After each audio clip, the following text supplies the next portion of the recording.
Seguinte, as últimas aulas, aliás, fazendo uma recapitulação desde as primeiras. Então, desde as primeiras aulas, que o nosso objetivo aqui foi de estudar a Constituição, começando bem do início mesmo, a constituição da matéria, então todo aquele histórico, até chegar em dizer que a matéria ela é constituída por átomos, que esses átomos eles podem ser divididos em partículas consideradas subatômicas e que existem pelo menos 15 partículas subatômicas.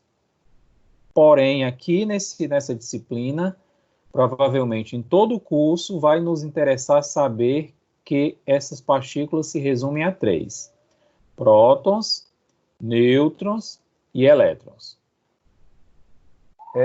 Prótons e nêutrons está localizado numa região do átomo chamada de núcleo, e os elétrons circulando ao redor desse núcleo numa região chamada de eletrosfera, camadas ou níveis. Bom, e que hoje nós conhecemos exatamente 118 elementos químicos diferentes. A principal característica de um elemento químico é a quantidade de prótons existentes no seu núcleo, que corresponde ao que a química chama de número atômico. Os elementos são naturalmente neutros, teoricamente neutros, portanto, a quantidade de prótons é igual à quantidade de elétrons, e nas últimas aulas vocês aprenderam a fazer essa distribuição eletrônica seguindo o diagrama do químico americano chamado de Linus Pauling. E essa distribuição eletrônica vai ser fundamental na aula de hoje, que é ligações químicas. Então vamos lá, e qualquer dúvida podem tirar logo. Bom, todos os elementos que estão descritos, que estão reunidos na tabela periódica, como eu já disse, nós temos 118, exatamente 118. No entanto, esses elementos, eles precisam, a grande maioria desses elementos, eles precisam se unir, se ligar uns aos outros, primeiro, para adquirir estabilidade, para existir, segundo, para constituir toda a matéria existente Então, a união desses átomos, a união que esses átomos fazem, é denominada de ligações químicas. Então, os átomos eles se unem com o principal objetivo de adquirir a estabilidade química entre eles e, consequentemente, dar origem a toda a matéria existente. Então, dentre as ligações químicas existentes, conhecidas hoje pela química, nós temos as ligações consideradas intramoleculares, que são aquelas que ocorrem entre os átomos. Elas são responsáveis pelas propriedades da matéria, do composto formado por esses átomos, e são elas iônica, covalente e metálica. Então, são as ligações consideradas intramoleculares que ocorrem de um átomo, entre os átomos, um átomo com outro e com outros.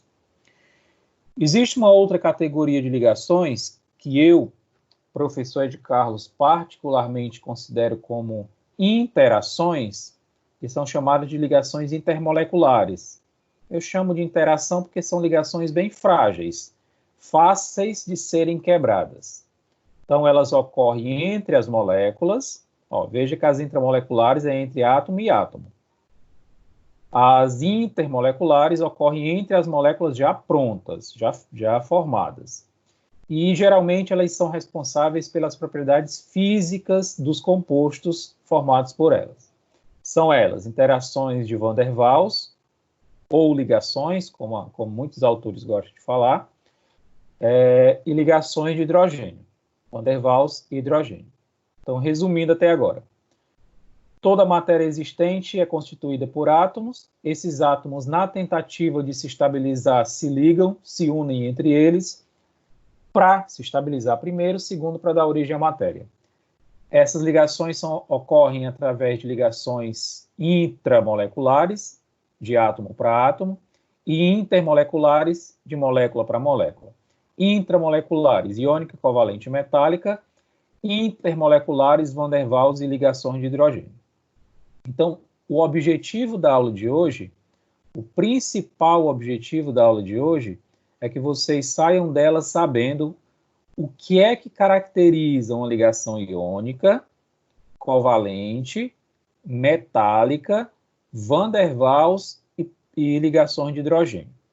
Então, a aula será bem sucedida aí na sua cabecinha se você sair dela sabendo o que é que caracteriza, quais são as condições para cada uma dessas ligações. Então, vamos lá, com muita calma, começar falando da ligação iônica. A ligação iônica, ela, por definição, é quando ocorre a doação de um ou mais elétrons de um átomo para outro. Então, eu tenho dois átomos fazendo a ligação entre si, então, o que acontece é que um desses átomos ele vai perder elétrons e o outro vai ganhar elétrons. Então, a nossa última aula, quando a gente estudou a tabela periódica e a periodicidade, vocês e os grupos, a denominação desses grupos na tabela periódica, vocês puderam ver que cada grupo desse apresentam características incomuns e essas características incomuns farão mais sentido agora quando vocês forem ligar esses átomos uns aos outros. Vocês vão perceber que existem grupos que têm uma tendência maior a receber elétrons, no caso os ametais, são os elementos que ficam nessa região amarelada aqui da tabela, e outros têm uma tendência a doar, a perder elétrons. São geralmente os grupos que são os metais, os elementos metálicos, esses que da parte verde aqui da tabela. Porém, na natureza, basicamente, quem perde elétrons são os elementos do grupo 1, esse primeiro grupo, que são os metais alcalinos, do grupo 2, esse segundo grupo, metais alcalinos terrosos, e o grupo 13, basicamente esse aqui. Os que recebem elétrons, como eu já disse, são esses outros grupos. Grupo do carbono, do grupo do nitrogênio, dos halogênios, dessa parte amarelada. Então, enfim, a ligação iônica, um perde e outro ganha elétrons. Mas, professor, quimicamente, como é que ela ocorre? Ó, muita calma nesta hora. Primeiro, entendam o seguinte. Nós temos 118 elementos na tabela periódica. Dentre eles, muitos são elementos naturais e outros são elementos artificiais, ou seja, criados, sintetizados pelo homem. E observou-se, cientistas observaram ao longo do tempo, que dos 118 elementos, 7 deles, veja bem, dos 118 elementos, 7 deles não têm a necessidade de fazer ligações com ninguém.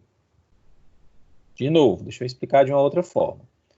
Dos 118 elementos, 111, a maioria esmagadora, para poder existir, tem que fazer ligações com outros elementos. Ao passo que os outros 7 não precisa de fazer ligação com ninguém, porque eles já são estáveis sozinhos, eles não precisam dessas ligações. Então, por muito tempo, isso intrigou a ciência. Ora, por que é que de tanto elemento, apenas 7, esses 7 que eu estou me referindo, é um grupo, o último grupo da tabela periódica chamado de gases nobres. Eis o motivo por eles terem essa denominação. São nobres, não precisam de ninguém para se ligar. Então, isso intrigou a ciência. Ora, por que de tantos elementos, apenas 7 conseguem estabilidade para existir por aí, sem se ligar em ninguém, e todos os outros, para poder existir, precisam fazer essas ligações químicas. Então, os cientistas começaram a estudar e perceberam que dos 7 elementos existentes na tabela periódica, dos 7 gases nobres, dos 7 gases existentes, 6 deles, um é exceção. Esse um eu falo depois. Então, dos 7 gases nobres, 6 deles, um é exceção, depois eu falo.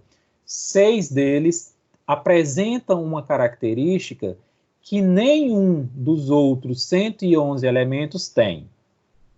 Professor, que característica é essa?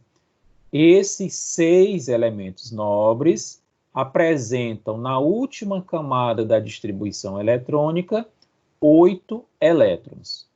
Veja aí a importância de vocês terem entendido a aula de distribuição eletrônica.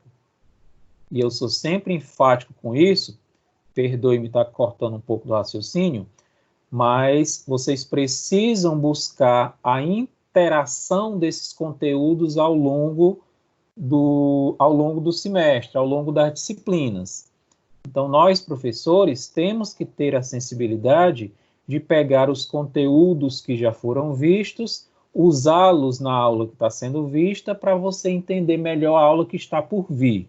Então, essa interação de conteúdo tem que fazer muito sentido na cabecinha de vocês. Então, voltando.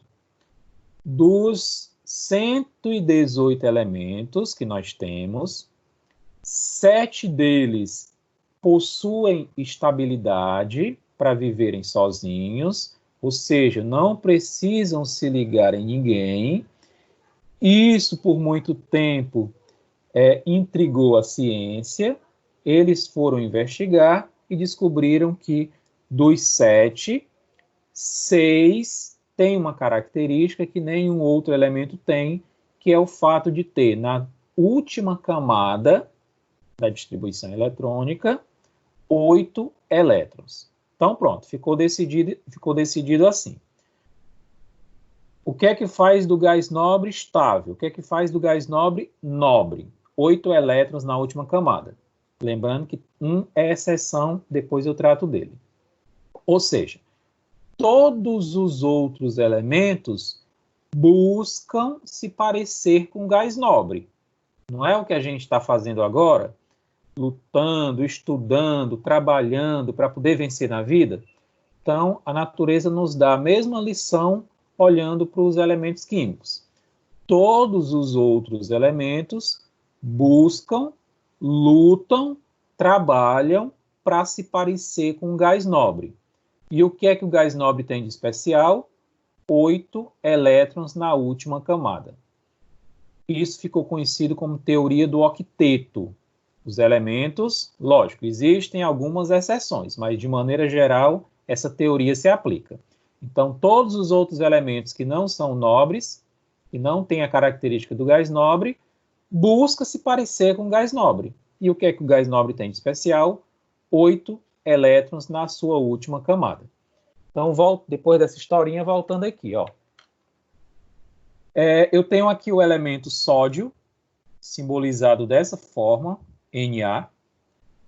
O elemento sódio ele tem número atômico 11, ou seja, ele tem 11 prótons, consequentemente, 11 elétrons. Assim distribuídos. 2 na primeira camada. Os 11 prótons estão aqui no núcleo. Os 11 elétrons, 2 na primeira camada, que é o máximo que ela suporta. 8 na segunda camada, que é o máximo que ela suporta. 8 com 2, 10. Como ele tem 11, 1 vai para a terceira camada, que suporta 18. Então, essa é a distribuição em camadas, por enquanto não em subníveis, do elemento sódio. Então, 11 prótons, consequentemente 11 elétrons, 2 na primeira, 8 na segunda, 1 na terceira. Então, eu pergunto, qual é a última camada da distribuição do elemento sódio? Professor, é a terceira. Continuo perguntando, quantos elétrons tem dentro dela? Professor, só tem um. Pergunto, continuando. Nesse formato, o elemento sódio se parece com gás nobre? Não. Para ele se parecer com gás nobre, na última camada, ó, tem que ter 8 elétrons, seja ela qual for, terceira, quarta, quinta, sexta ou sétima. No caso do elemento sódio, ele tem 3 camadas. Qual é a última? A terceira. Tem quantos elétrons dentro? 1. Ou seja, nesse formato, o sódio sozinho, ele não existe na natureza. Ele não tem estabilidade para existir assim, porque ele só tem um elétron na última camada.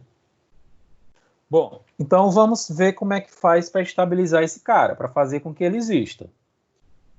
Uma característica muito comum dos elementos, principalmente dos metais, é que eles possuem uma relativa facilidade para perder elétrons.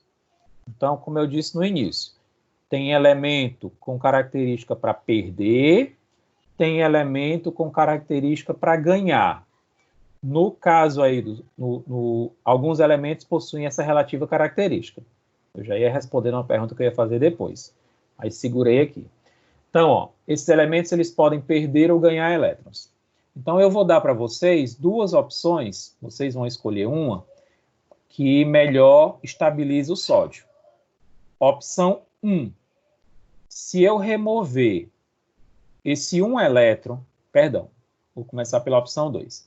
Se eu adicionar ao sódio 7 elétrons, os 7 elétrons vão sempre para a última camada.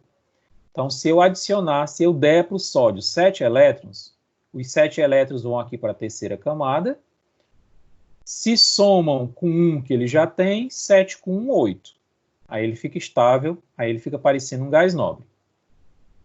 A outra opção é, se eu remover esse 1 elétron dele, essa terceira camada ela deixa de existir, porque só existe camada se tiver elétron correndo dentro dela. Então, se eu remover esse 1 elétron, a terceira camada deixa de existir, a última camada passa a ser a segunda já tem 8 elétrons, aí ele fica estável também. Primeira opção, eu vou dar para ele 7 elétrons. 7 mais 1, 8, estabiliza. Segunda opção, eu vou remover esse 1 elétron que ele tem aqui. Removendo esse 1 elétron, a última camada passa a ser a segunda, que tem 8, aí ele já fica estável também. Então, eu perguntaria o que seria mais fácil. Perder 1 elétron ou ganhar 7? Obviamente, a resposta seria... Perder 1 elétron. Perder 1 elétron, perfeito. E, meus jovens, a natureza, entendam isso de uma vez por todas, ela busca sempre os meios de menor gasto energético. A natureza é sábia. Ela sempre busca caminhos que vá demandar um menor gasto energético. O sódio poderia ganhar 7 elétrons? Poderia, é possível. Porém, gasta-se menos energia perdendo 1. Então, é isso que acontece. Esse 1 elétron sai, a terceira camada deixa de existir, a última camada agora passa a ser a segunda, observem, que se você contar, ó, tem 1, 2, 3, 4, 5, 6, 7, 8. 8 elétrons na última camada. Aí o sódio se estabiliza, aí o sódio fica de boa, fica igual a um gás nobre. Tranquilo até aí? Nós partimos do elemento sódio no seu estado neutro. O que é que significa? Que a quantidade de prótons é igual à quantidade de elétrons. Eu tenho 11 prótons e 11 elétrons. Eu coloquei assim para ser didático, para que vocês compreendam melhor. Mas vocês sabem que os prótons estão no núcleo e os elétrons ao redor na eletrosfera. Mas, ó, nós partimos de 11 prótons, 11 elétrons. Ou seja, o sódio é um elemento neutro, que a quantidade de cargas positivas é igual à quantidade de cargas negativas. Aí me digam, o que é que precisou acontecer com o elemento sódio para ele se estabilizar? Perder um elétron. Perfeito. Então, ó, observem que quando ele perdeu um elétron, ele perdeu também esse equilíbrio de carga. Ó. A quantidade positiva era igual a negativa, ele precisou perder um elétron, aí perdeu esse equilíbrio de carga. Ele deixou de ser um elemento neutro. Observe que a carga que está em excesso agora é a carga positiva. Quantas? Uma carga positiva, porque ele perdeu um elétron. Então, ele se tornou o que a química chama de íon positivo, ou cátion. No ensino médio, eu ficava desesperado, sem conseguir entender, e o professor não conseguia se fazer compreender, porque eu não entendia como é que o cara perde e fica positivo. Então, por quê? Porque a quantidade de prótons nunca vai mudar. A única coisa que faz com que ele fique positivo, fique esse excesso de carga positiva, é perdendo elétrons. Então, se ele perder 2 elétrons, vai ficar 2 mais. Se ele perder 3 elétrons, vai ficar 3 mais. Porque prótons não muda. Não tem como tirar ou adicionar prótons no núcleo de um átomo. Eu até vou fazer um parêntese aqui e dizer que existem somente 3 países com tecnologia altamente avançada para manipular o núcleo de um átomo. O núcleo de um átomo ele concentra uma quantidade de energia muito grande. Então tem que ter uma tecnologia muito avançada para manipular o núcleo de um átomo. São os países Estados Unidos, Rússia e acredita-se que o Irã. É por isso que esses países eles conseguem desenvolver armas nucleares, que conseguem manipular o núcleo de um átomo. Se eu for manipular o núcleo de um átomo aqui em casa, Fortaleza explode. Então, melhor deixar quieto. Então, de maneira geral não, próton não muda. O que vai mudar é elétron, adicionando ou removendo. Então, como ele perdeu um elétron, ele ficou Na1+, ou simplesmente Na+, íon positivo, chamado de cátion. Está estável, deixa ele quieto aí, vamos para esse segundo elemento chamado de cloro. Meus jovens, o cloro, ele tem 17 prótons, ou seja, 17 elétrons. Assim distribuídos. 2 elétrons na primeira camada, que vocês já sabem que é o máximo que ela suporta. 8 elétrons na segunda camada, que é o máximo que ela suporta. 8 com 2, 10. Ele tem 17, os outros 7 vão para a terceira camada. A terceira camada suporta 18. Então, tem 7. Qual é a última camada do cloro? Professor, é a terceira. Quantos elétrons tem dentro dela? Professor, tem 7. Ele é estável assim? Não. Por quê? Porque para ser estável, ele precisa de 8 elétrons, assim como um gás nobre. Ele só tem 7. Então, eu vou dar para vocês as mesmas opções para a gente tentar estabilizar o cloro. Opção 1. Se eu fornecer para ele 1 elétron, esse 1 elétron vem para cá, se soma aos 7 que ele já tem, 1 mais 7, 8, fica estável. Opção 2, se eu remover esses 7 elétrons da terceira camada, ela deixa de existir, a última camada passa a ser a segunda, que tem 8, também fica estável. Pergunto, o que é mais fácil, ganhar 1 ou perder 7? Ganhar 1. É mais favorável energeticamente ganhar 1. E é exatamente o que acontece. E olha a lição de moral que a natureza nos dá. Olha o tapa na cara que a natureza nos dá. O elemento sódio precisa perder 1. O elemento cloro precisa ganhar 1. E dá só na radiola dos dois. Ó. O sódio perde, o cloro ganha. E esse elemento que o cloro está ganhando, esse elétron que o cloro está ganhando, vem exatamente do sódio que precisou perder. Então, eles fazem essa parceria, eles fazem essa ligação. Então, ele ganhou um elétron. Repito, o elétron que veio do sódio, que precisou perder.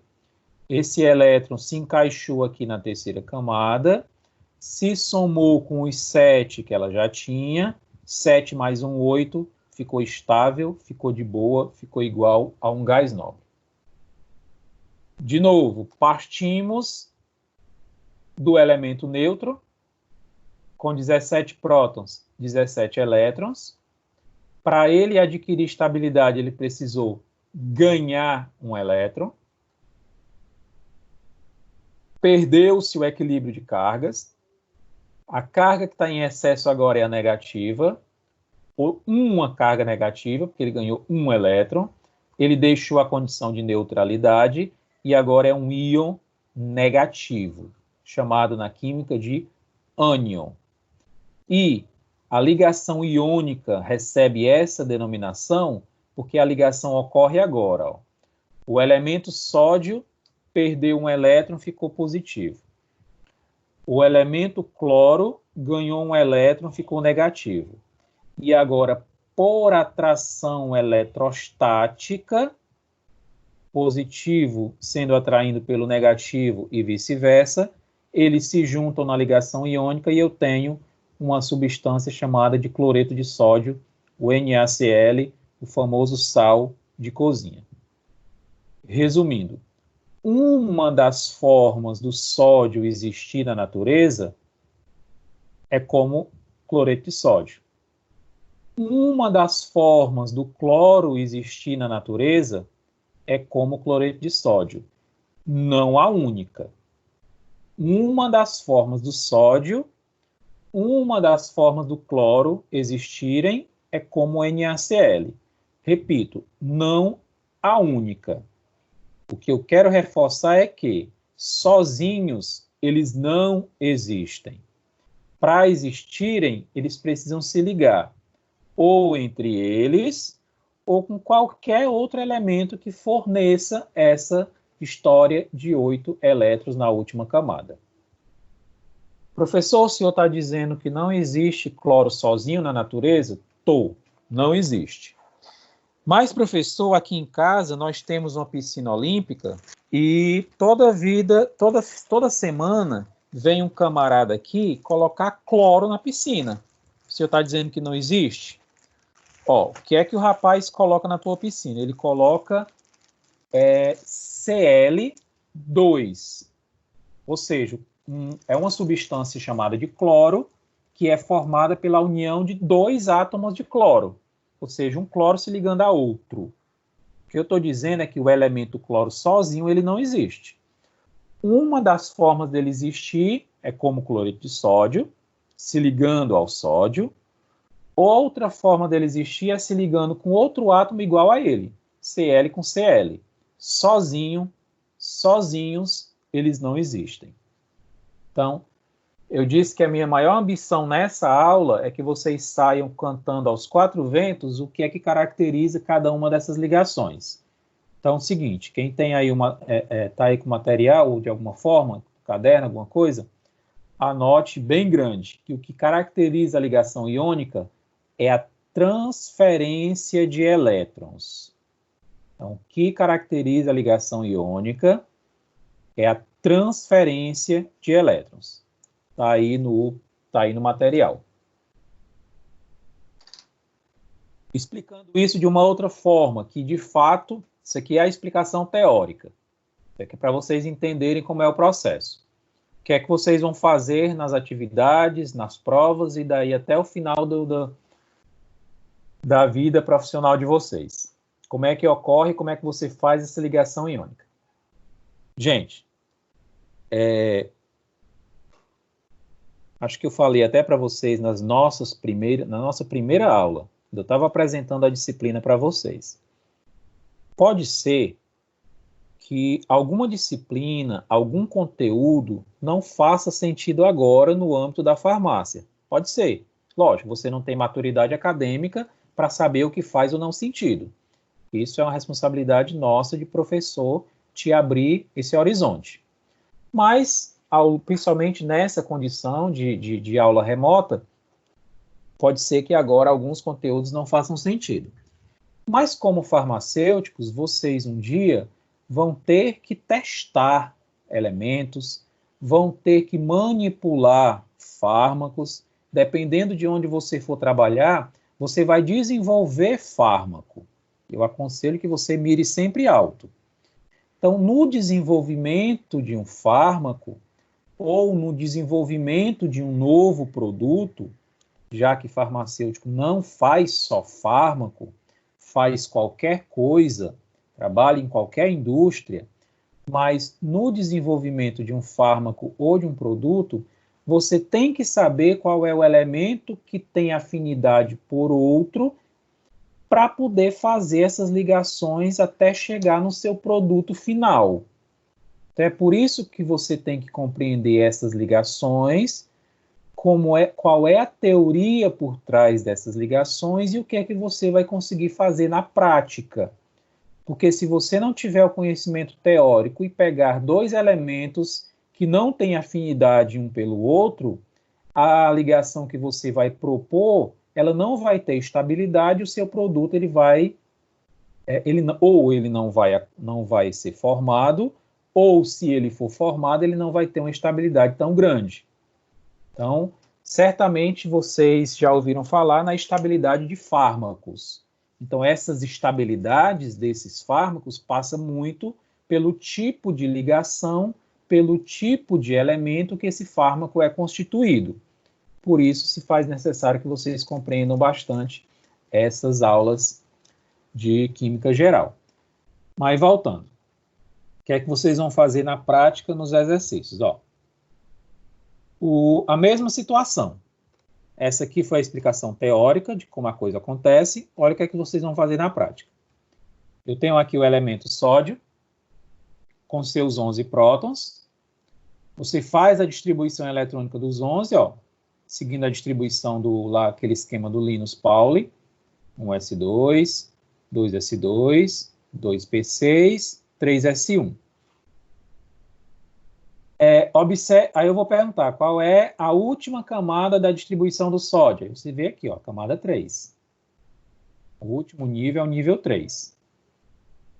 Quantos elétrons tem dentro? Tem um, só tem um. Então, essa última camada, inclusive, é chamada na química de camada de valência. Então, a camada de valência é a última camada da distribuição eletrônica de um elemento. Quantos elétrons tem na camada de valência do sódio? Tem um. Beleza, deixa quieto aí.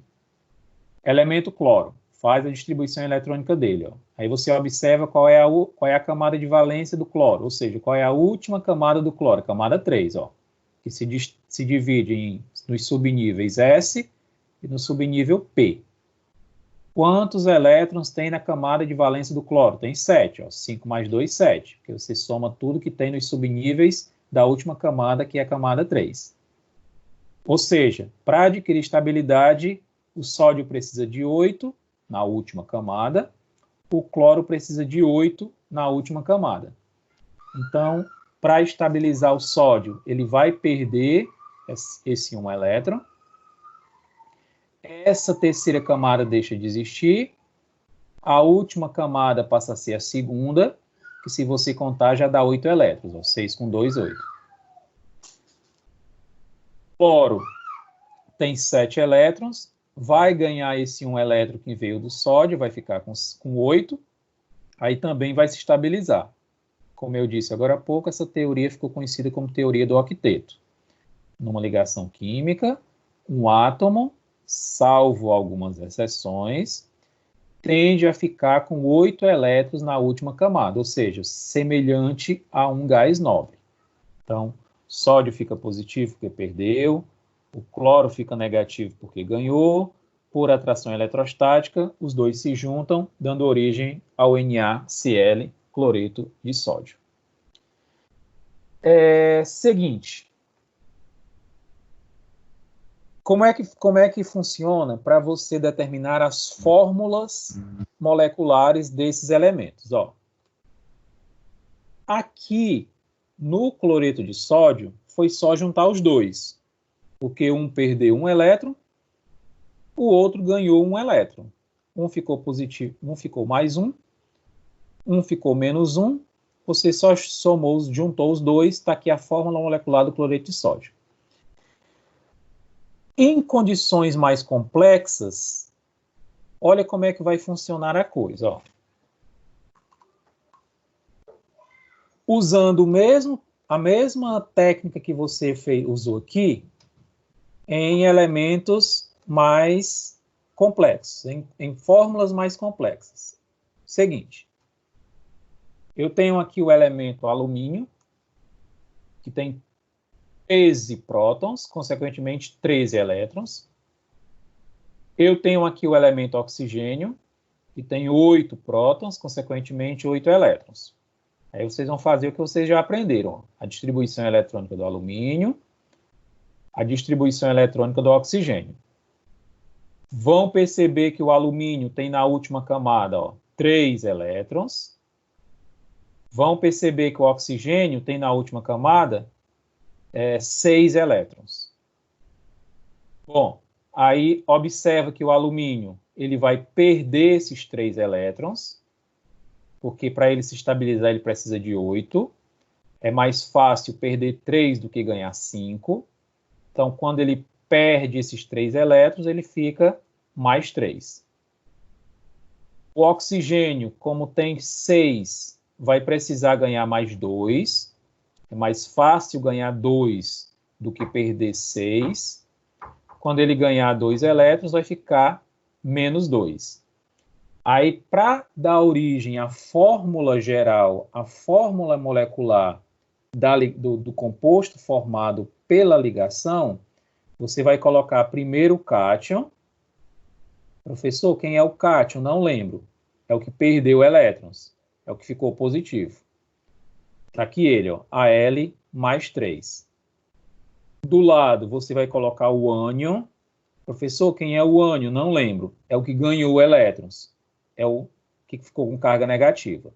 Então, você bota o cátion primeiro, o ânion depois, e faz esse macetezinho aqui, de trocar esses números, Esse 3, representando a carga positiva do alumínio, vem para o índice do oxigênio, e esse 2, representando a carga do oxigênio, vem para o índice do alumínio. Então, ele vai ficar, Al2O3. Então, essa é a fórmula molecular da substância formada pela união desses átomos. Bota primeiro o cátion, bota depois o ânion, aí faz só essa troca. Esse índice, esse expoente do alumínio vem para cá, para o índice do oxigênio. Esse expoente do oxigênio vem para cá, para o índice do alumínio. Então, a fórmula molecular do composto formado é Al2O3. É dessa forma que você formula da fórmula molecular dos compostos iônicos. Esse macete aqui de trocar o expoente pelo índice, tanto do cátion quanto do ânion, já contempla esse quantitativo de elétrons doados e elétrons recebidos. Por isso que tem esse macete de fazer essa troca. O que não aconteceu aqui no caso do cloreto de sódio, porque aqui é 1 para 1. É um sódio, é um cloro. Então, se eu fizesse aqui a troca do expoente, era 1 para 1. Por isso que aqui é 1, aqui é 1. Agora, como você bem observou, existem situações, o alumínio está doando 3, mas o oxigênio só precisa de 2. Para onde é que vai esse 1 a mais? Aí entra outro oxigênio. Ah, mas esse oxigênio precisa de 2 e só sobrou 1. Então entra outro alumínio. Então fica entrando o elemento até a fórmula se estabilizar em Al2O3. Gente, seguinte, deixa eu ver, eu pulei um aqui, mas é porque essa regra do odeto aqui não é tão explicado na ligação iônica. Deixa eu explicar ela lá na ligação covalente. Por enquanto, não. Depois eu vou pedir, quem ainda não fez, que faça esses exercícios do slide. Só esse exercício 1, por exemplo, ó, ele vai pedir exatamente que você escreva a fórmula do composto formado, que é exatamente isso aqui que a gente fez, ó. Então, magnésio e oxigênio. Faz a distribuição. Primeiro, olha como nesse exercício aqui eu tive a preocupação de cobrar todo o conteúdo já ministrado até agora. Você vai pegar a tabela periódica e vai descobrir qual é o símbolo do magnésio, o símbolo do oxigênio, fazer a distribuição eletrônica do magnésio, fazer a distribuição eletrônica do oxigênio, descobrir quem perde, descobrir quem ganha, montar esse esqueminha aqui e fazer a fórmula de cada um deles. Então, essa primeira questão é para fazer a fórmula, assim como a segunda questão do exercício 1. Então, essa foi a fórmula, aliás, essa foi a ligação iônica, que é que caracteriza a transferência de elétrons. Perde, o outro ganha. Vamos para a ligação covalente. Meus jovens, a ligação covalente é o seguinte: os átomos, com a mesma história de adquirir estabilidade com 8 elétrons, eles têm uma tendência não a perder, não a ganhar, mas a compartilhar elétrons entre eles. O que ocorre na ligação covalente é o compartilhamento de pares de elétrons entre eles. Entre um grupo de elementos chamado, da tabela periódica chamado de ametais, os ametais, é ametal com ametal, é ametal com hidrogênio, é hidrogênio com hidrogênio, é hidrogênio com ametal. Vamos entender como é que isso ocorre, ó. Muita calma aí. O elemento cloro, por exemplo. Fiz aqui a distribuição eletrônica do cloro. Observei que na última camada ele tem 7 elétrons. Isso aqui é fazer a ligação da formação do elemento cloro, da substância cloro. O cloro lá que o camarada coloca na tua piscina. Ele tem 17 prótons. Fiz a distribuição eletrônica dele. Observei que a camada de valência, ou seja, que a última camada tem 7 elétrons. E, para melhor explicar a ligação covalente, eu vou pegar esses 7 elétrons e colocar aqui, ó, ao redor do átomo de cloro. Então, ó, 2, 4, 6, 7. Esses triângulozinhos aqui são os elétrons da última camada do cloro. Tá aqui, ó, demonstrei aqui. Então, nesse formato, ele não existe. Repito, nesse formato ele não existe porque ele precisa de 8. Então, na formação da substância cloro, da substância, não do átomo, Cl2. Então, eu tenho aqui um cloro com 7 elétrons na última camada. Eu tenho aqui outro cloro, da mesma forma, com 7 elétrons na última camada. E, diferente da ligação iônica, eles não podem perder nem ganhar. Porque se um perder para o outro, um se estabiliza e o outro não. Se esse perder para o outro, esse se estabiliza e o outro não. Então, não dá para perder nem ganhar. A única opção que eles têm é compartilhar. Como se eu estivesse em sala de aula, só tivesse uma caneta para mim e para o Felipe. Então, usa eu, usa ele, ao mesmo tempo. Então, observem que o que está acontecendo aqui, ó, é um compartilhamento de par de elétron.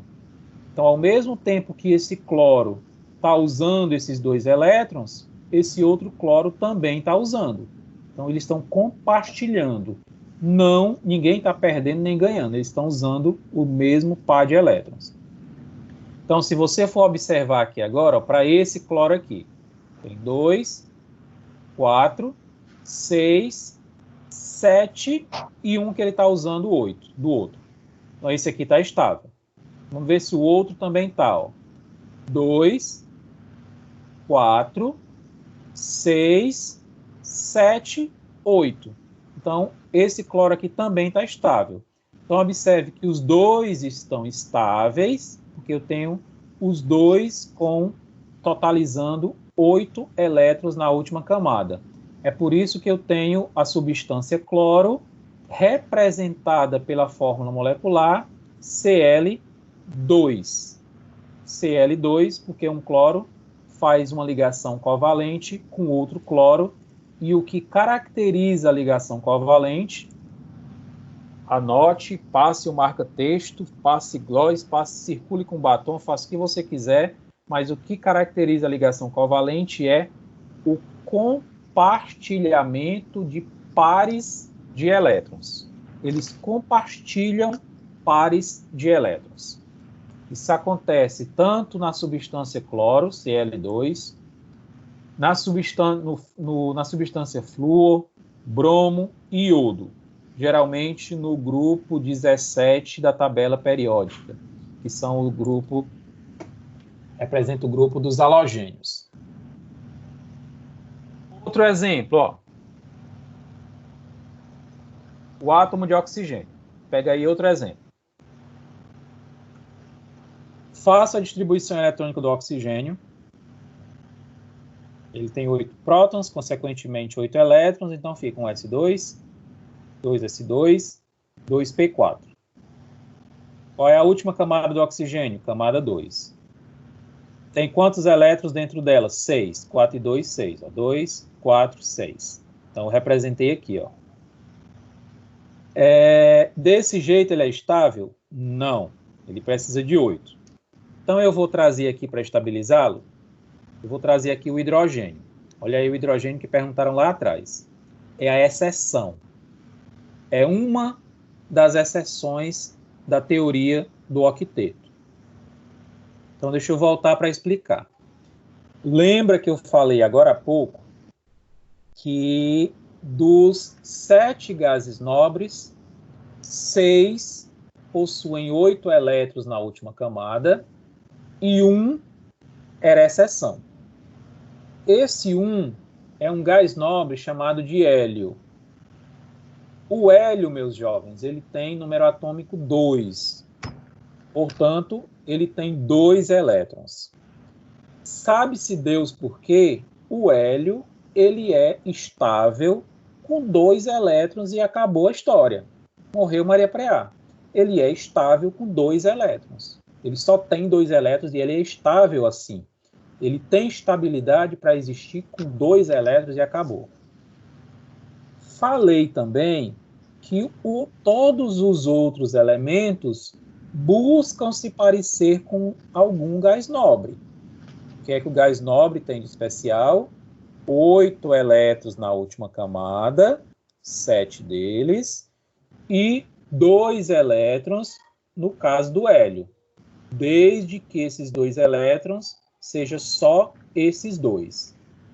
Então, o hidrogênio, coitado, ele só tem 1 elétron, ele só tem 1 próton, o número atômico dele é igual a 1. Então, o único gás nobre na qual ele poderia se parecer é com o hélio, que tem 2. Então, para o hidrogênio, ele é a exceção da teoria do octeto, o hidrogênio se estabiliza se ele ganhar mais 1 elétron. Que aí ele vai ficar com 2, vai ficar parecido com o gás nobre hélio, aí vai se estabilizar. Então, o hidrogênio é a exceção da teoria do octeto. Todos os outros, ou a maioria dos outros, precisam de 8, o hidrogênio só precisa de 2. Assim, ele se assemelha ao gás hélio. Então, olha como é que vai ficar a ligação covalente aqui entre eles. Ó.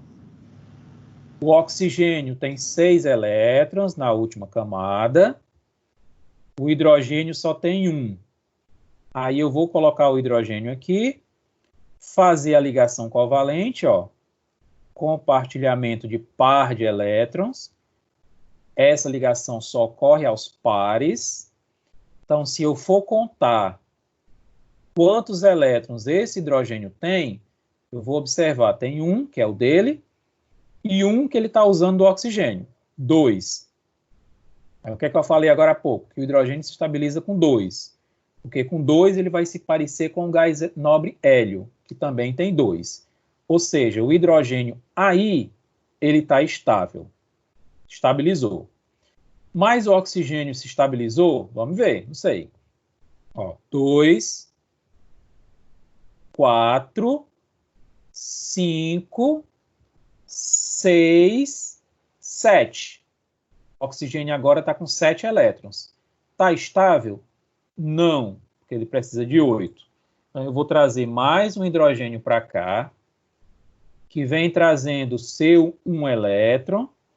Vou fazer uma nova ligação covalente e vou perguntar se esse hidrogênio aqui está estável. Ele tem um dele, um que ele está compartilhando o oxigênio 2, como ele só precisa de 2 para se estabilizar, então esse hidrogênio está estável. Vamos ver se o oxigênio agora ficou. 2, 4, 6, 8. Então, dessa forma, todos esses 3 átomos, eles agora adquiriram estabilidade. É por isso que a fórmula da água sempre foi representada assim, ó. H2, 2 átomos de hidrogênio, O, com 1 átomo de oxigênio. Eis aí de onde surgiu a fórmula da água. Porque para dar origem à substância água, as ligações covalentes que estabilizam todos os átomos, tanto hidrogênio quanto oxigênio, só é possível nesse formato.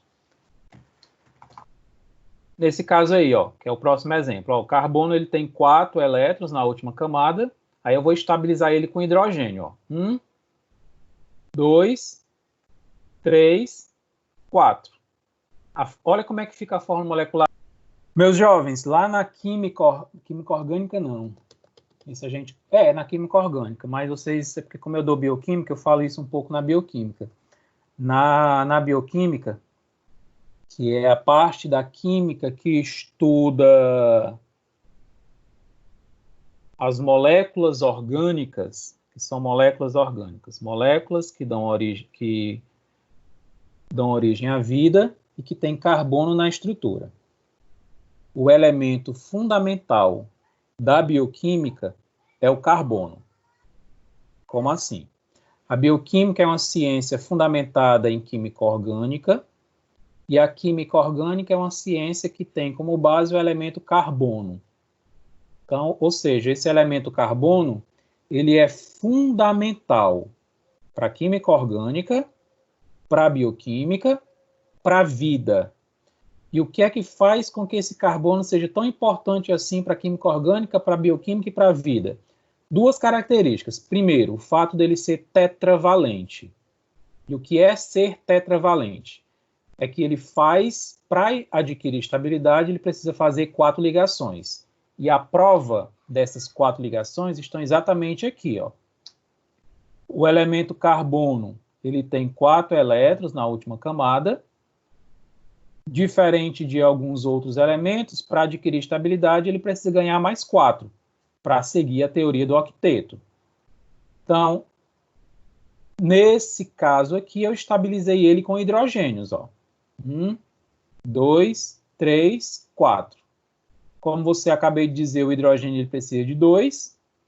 Então, cada hidrogênio aqui está estável, com cada ligação covalente. E se você contabilizar quantos elétrons tem no carbono agora, 2, 4, 6, 8.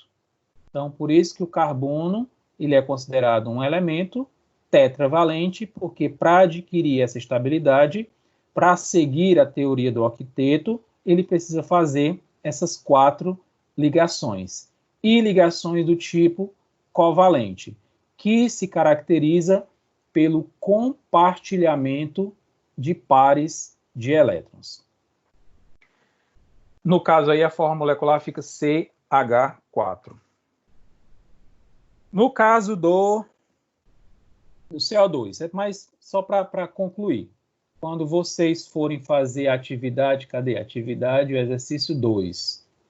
No exercício 1, eu pedi que vocês fizessem as ligações iônicas entre os elementos. No exercício 2, eu estou pedindo que você faça a ligação estrutural, a ligação covalente entre esses elementos. Aí vocês vão observar quantos elétrons tem, qual o número atômico, fazer a distribuição eletrônica, pegar esses elétrons, colocar ao redor do elemento e fazer esses compartilhamento de pares de elétrons.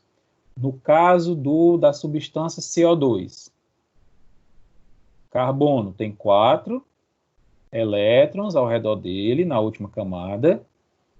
Como nós vimos aqui, o oxigênio tem 6. Então, você que vai ter que se virar nos 30 para montar uma estrutura que estabilize todo mundo. Então, como foi que eu fiz aqui? Esse oxigênio precisa de 2, eu fiz 2 ligações covalentes. Ó. Lembrando que a ligação covalente, ela só acontece aos pares. Então, uma ligação covalente, outra ligação covalente. Se eu for contabilizar aqui, eu tenho 2, 4, 6, 8 para esse oxigênio. Então, ele está estável. Deixa ele quieto aí. Esse outro oxigênio, da mesma forma, fiz 2 ligações covalentes, contei a quantidade de elétrons total, 6 com dele, com 2, 8. Também está estável. Para esse carbono, 2, 4, 6, 8. Então, se vire nos 30 para estabilizar todo mundo com ligações covalentes. No caso aqui, a forma molecular fica CO2. Um átomo de carbono, 2 átomos de oxigênio. O gás que nós expelimos no processo respiratório. Então, a ligação iônica é a transferência de elétrons. A ligação covalente é o compartilhamento de pares de elétrons. E nós temos uma terceira ligação característica, que é chamada de ligação coordenada. Na verdade, o nome dela é ligação covalente coordenada. Ela acontece em alguns compostos. O mais comum é ligação iônica e covalente, e essa ligação coordenada acontece em alguns compostos da seguinte forma. O par eletrônico compartilhado, ou seja, os 2 elétrons que são compartilhados, eles pertencem a um dos átomos. Professor, como é isso? Observe o seguinte, ó, que na ligação covalente, o par compartilhado, um elétron é de um e um elétron é do outro. Na ligação covalente coordenada, o par de elétron que vai ser compartilhado pertence a somente um dos átomos. E só vai ocorrer quando todas as ligações covalentes possíveis já tiverem se formado. De novo, observa que na ligação covalente, o par de elétrons dá origem quando um elétron é de um e um elétron é do outro. Ligação covalente normal. Na ligação covalente coordenada, o par pertence somente a um dos átomos. E só vai ser compartilhado, coordenada, quando todas as ligações covalentes possíveis já tiverem se formado. Por exemplo, na formação de uma substância chamada de SO2. Ó, eu vou formar o SO aqui. Ó. O enxofre, ele tem 6 elétrons na última camada. Então, coloquei aqui ao redor dele. O oxigênio também tem 6 elétrons na última camada. Coloquei aqui ao redor dele. Fiz os 2, aqui tá junto, mas é para ter um tracinho bem aqui, ó. Fiz os 2 compartilhamentos, aqui são 2 ligações covalentes. Então, esse enxofre agora, 6 dele, com 2 aqui, 8. esse aqui está estável. Esse oxigênio, 6 dele, com os 2 aqui, 8, ele também está estável. Observe que os dois elementos, 2 átomos, estão estáveis. Só que eu tenho que encaixar mais um oxigênio aqui na parada, porque são 2 oxigênios e um enxofre. Então, ó, eu vou trazer esse oxigênio para cá. E esse par de elétron do enxofre vai ser compartilhado de forma coordenada para esse outro oxigênio que apareceu. Porque as 2 ligações covalentes possíveis já tinham se formado entre o enxofre e o outro oxigênio. De novo, o meu objetivo era formar uma estrutura possível e estável com um átomo de enxofre e 2 átomos de oxigênio. Então, eu fiz a configuração eletrônica do enxofre, fiz a configuração eletrônica do oxigênio, descobri que a camada de valência do enxofre tinha 6 elétrons, descobri que a camada de valência do oxigênio tinha 6 elétrons, coloquei os 6 ao redor de cada um e fiz as 2 ligações covalentes possíveis. Repito, bem aqui tem que ter um tracinho. Ó. Essa ligação não pode estar junta não, faltou aqui. Então eu tenho aqui 2 ligações covalentes. Com essas 2 ligações covalentes, eu estabilizei esse átomo, enxofre, estabilizei esse oxigênio, esse átomo oxigênio. Estão estáveis aí agora. Só que eu tenho o problema de ter que encaixar mais um oxigênio, porque são 2. E aqui eu só usei 1. Eu vou botar esse oxigênio aqui, vou puxar esse par de elétrons aqui do enxofre e vou fazer a ligação covalente coordenada aqui. Então, essa ligação covalente coordenada, como tem aqui na definição, só vai acontecer quando todas as ligações covalentes possíveis já tiverem sido efetuadas. Professor, como é que eu sei que essa ligação covalente vai ser do enxofre ou vai ser do oxigênio? Aí, mais uma vez, a gente vai ter que apelar para questões energéticas da fisicoquímica. Vocês vão ter que ter paciência que quando a gente for estudar fisicoquímica, a gente vai entender que tem elemento que possuem características energéticas diferentes, eles são mais susceptíveis a doar elétrons, a perder elétrons, a fazer ligações covalentes. Isso aí é explicado em níveis de energia com aspectos da fisicoquímica. Essa é a ligação covalente coordenada. A ligação covalente comum, ela é representada só por um tracinho. Ó. Então, esse tracinho aqui, que a gente vê muito na química orgânica, na bioquímica, quando está estudando carboidrato, proteína, a ligação que vocês já devem ter visto, chamada de ligação peptídica, ligação glicosídica, são todas ligações covalentes, por isso que a professora geralmente representa por esse tracinho. São ligações, são compartilhamento de pares de elétrons. A ligação coordenada é simbolizada por essa setinha, ó. Então, aqui eu tenho 2 ligações covalentes entre o enxofre e o oxigênio, e aqui eu tenho uma ligação coordenada entre o enxofre e esse outro átomo de oxigênio. A fórmula molecular fica SO2. Vamos fazer o exercício com muita calma, com muita paciência, depois. E agora temos a ligação. Gente, a ligação metálica, ela não é nem tão objeto de estudo das áreas da saúde, porque é uma ligação que ocorre, como o próprio nome sugere, nos metais. Na área da saúde, normalmente, a gente costuma estudar as ligações que ocorrem nos organismos vivos, já que a saúde se preocupa com o ser vivo, nesse caso com o ser humano. Então, a ligação metálica não é uma ligação que ocorre no ser vivo, ela ocorre nos metais. Então, isso normalmente é uma preocupação das engenharias que trabalham com estruturas metálicas.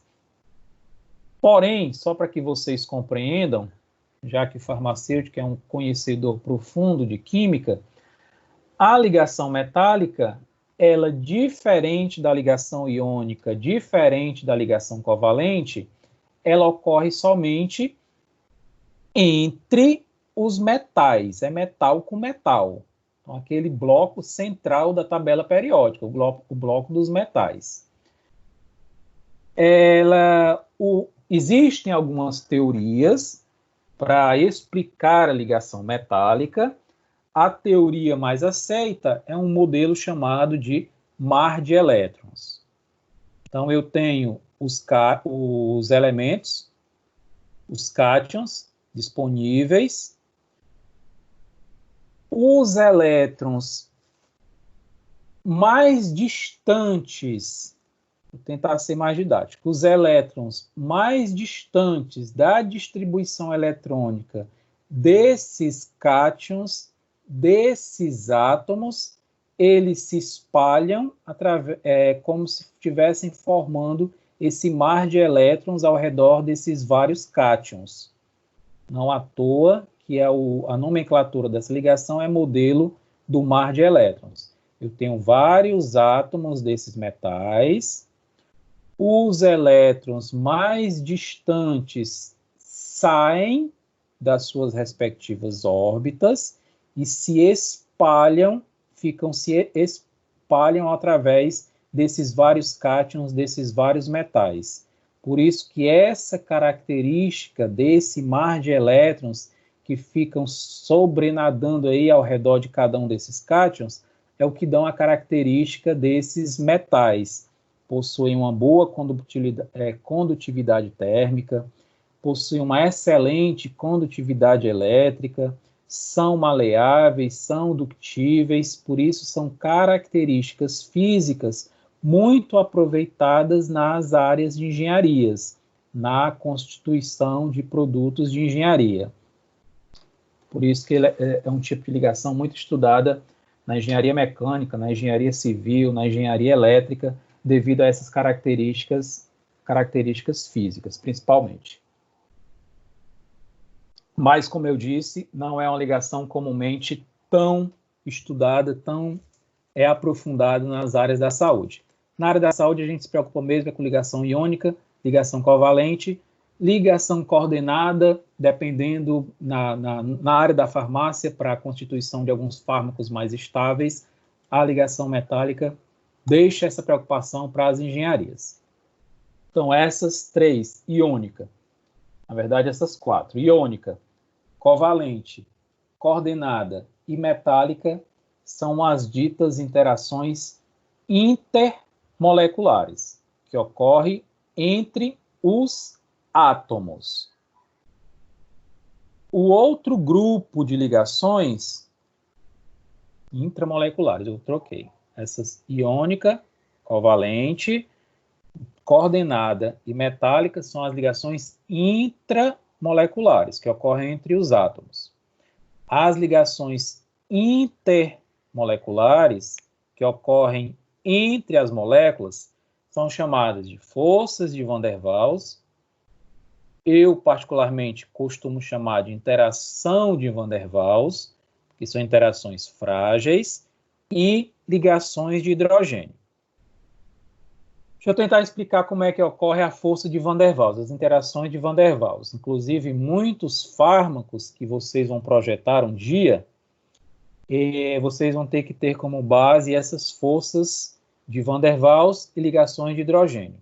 São normalmente os fármacos que têm liberação controlada. As forças de Van der Waals, elas podem ocorrer de dois tipos.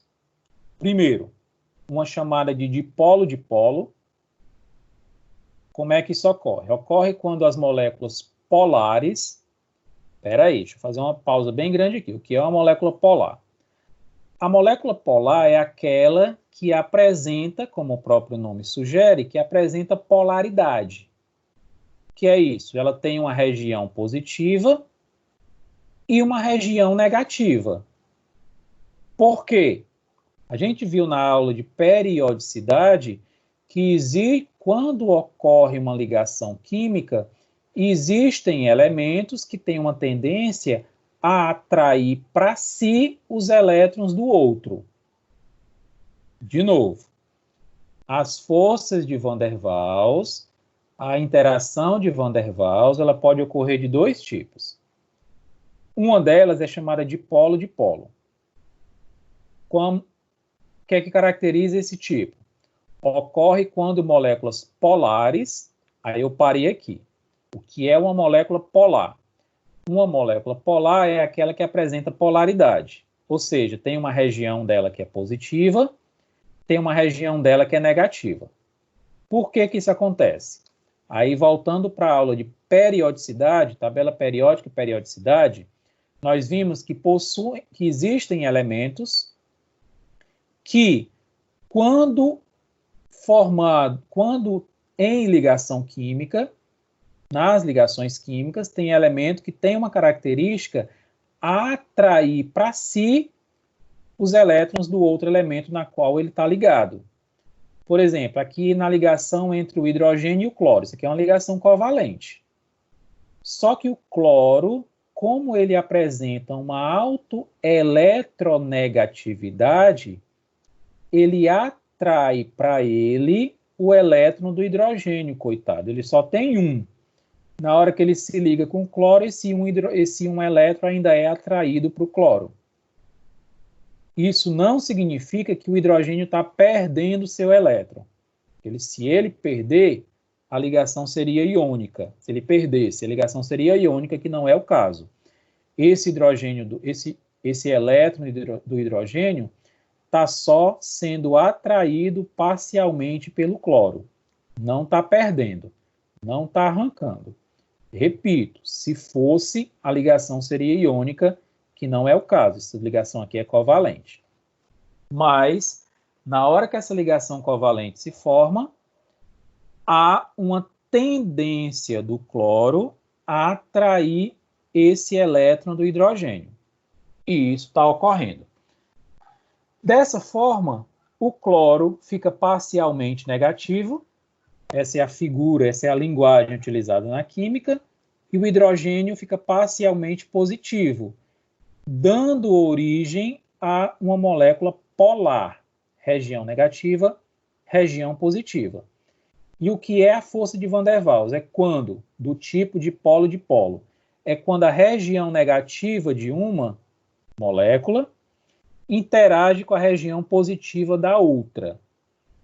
Então, o que é que eu acabei de dizer? Que as interações intermoleculares, força de Van der Waals e ponte e ligação de hidrogênio, são interações que ocorrem entre as moléculas. É uma molécula com outra molécula. As ligações intramoleculares ocorrem entre os átomos. Então, entre hidrogênio e cloro, eu tenho uma ligação covalente intramolecular. Entre a molécula do HCl, que é esse caso, com outra molécula de HCl, que é esse caso, eu tenho uma ligação intermolecular. Nesse caso, força de Van der Waals do tipo de polo, que é quando duas moléculas polares se atraem, a região negativa de uma com a região positiva da outra. Outro tipo de ligação de Van der Waals, de força de Van der Waals, é do tipo induzido de polo induzido. De novo, a força de Van der Waals pode ser do tipo de polo, ou do tipo de polo induzido de polo induzido. Acreditem, isso aqui é o nome da ligação, nome da interação. De polo induzido, de polo induzido. Ocorre quando moléculas apolares, para ficar bem claro, ó, de polo é entre molécula polar. Então, você tem que entender o que é uma molécula polar. Quando a molécula forma regiões positivas e negativas nela mesma. De polo ocorre entre molécula polar. De polo induzido ocorre entre moléculas apolares. Elas interagem entre elas.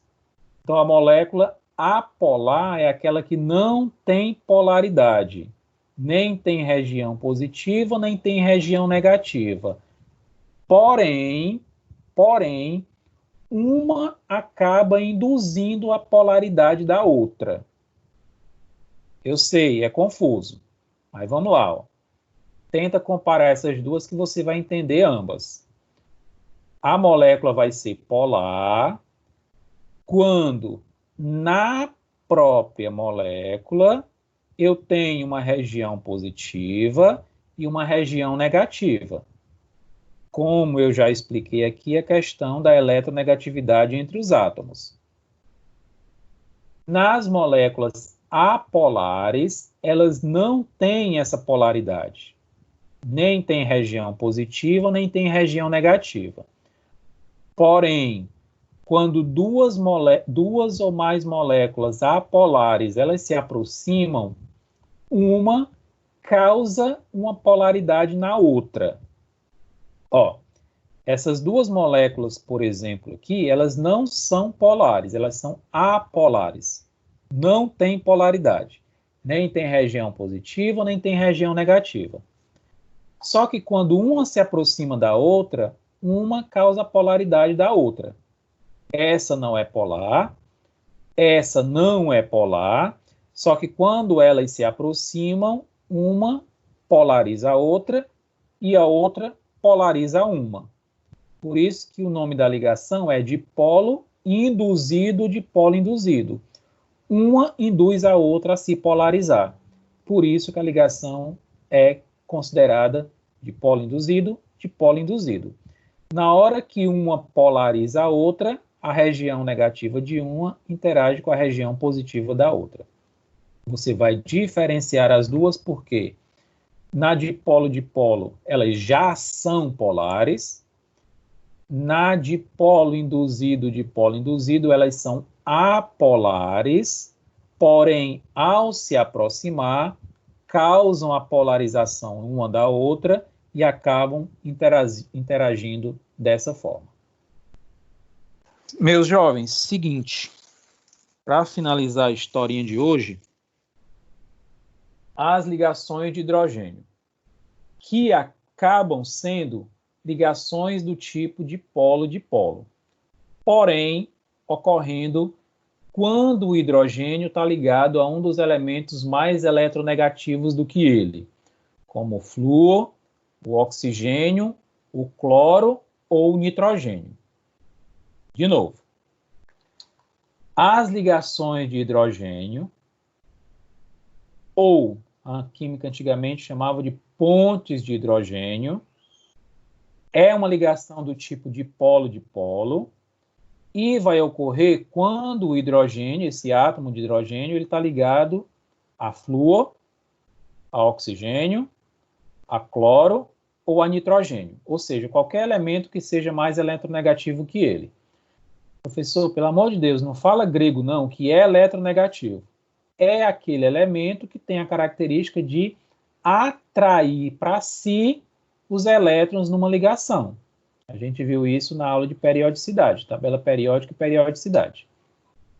Então, o que é que acontece? Ó, a molécula da água, oxigênio, 2 átomos de hidrogênio, quando ela ocorre, o átomo de oxigênio, oxigênio, tem a tendência a atrair para ele o elétron do hidrogênio, porque ele é mais eletronegativo, dando origem a uma molécula polar. Então, a molécula da água é uma molécula polar, porque ela tem uma região negativa e 2 regiões positivas. Eu não sei se lá na bioquímica vocês se aprofundaram na molécula da água.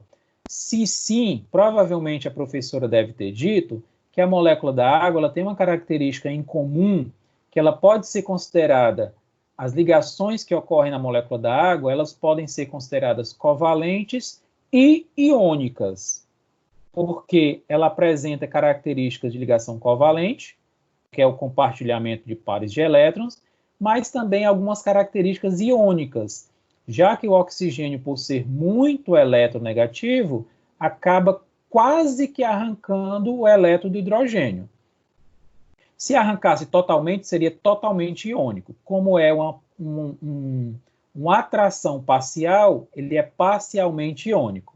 Então, diz-se na bioquímica, diz-se na química inorgânica pura, que a molécula da água ela é parcialmente covalente e parcialmente iônica. 80% covalente e 20% iônica. Mas não é o caso aqui. Ó. O que eu quero que vocês entendam é que a molécula da água ela tem uma região negativa, a região do oxigênio, e uma região positiva, que é a região dos hidrogênios. Então, se você imaginar um copo com água, você não tem uma molécula de água. Você tem milhares, bilhares de moléculas de água. Então, estruturalmente, tridimensionalmente, vocês vão entender que num copo com água, a região negativa de uma molécula vai interagir com a região positiva da outra. A região positiva de uma com a região negativa da outra, a positiva de uma com a negativa da outra, e as pontes de hidrogênio são exatamente essas interações. Região negativa de uma com a região positiva da outra. Isso ocorre de forma fantástica na molécula do DNA. Então, vocês a essa altura já devem saber, inclusive é um conhecimento advindo lá do ensino médio, que a molécula de DNA, que é a molécula que guarda a informação genética, localizado lá no núcleo celular, empacotado na forma de cromossomo, ela é de dupla fita. São duas fitas que se emparelham. Eu, particularmente, considero a molécula do DNA como um livro de receitas.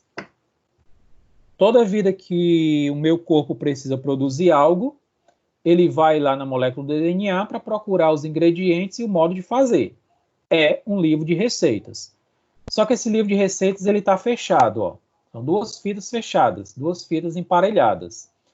E, sabiamente, quando eu dou bioquímica, eu enalteço muito a natureza, porque se a gente for estudar em detalhes, a gente vai perceber como é a perfeição, que perfeita é a natureza. Parece que ele pensou em tudo. Observe que a fita de DNA ela é emparelhada e, como a natureza sabia que essa fita ia precisar ser aberta e fechada o tempo todo, enquanto a vida estiver acontecendo, essa fita ela precisa ser aberta e fechada. Então, ela fez com que essas interações, essas ligações entre essas duas fitas fossem de pontes de hidrogênio. Por quê? Porque são interações frágeis. Já que essa fita precisaria ser aberta e fechada o tempo todo, então essa ligação aqui precisa ser uma interação frágil, fácil de ser desfeita, como é o caso das ligações de hidrogênio. Imagine que se isso aqui fosse uma ligação covalente, ou se fosse uma ligação iônica, ou mesmo uma ligação iônica, a vida não seria possível, porque essas duas fitas não se separariam. Então, a natureza foi perfeita em colocar essas duas fitas interagindo através de uma ligação frágil, que é a ligação de hidrogênio. E, com isso, a gente finda a aula.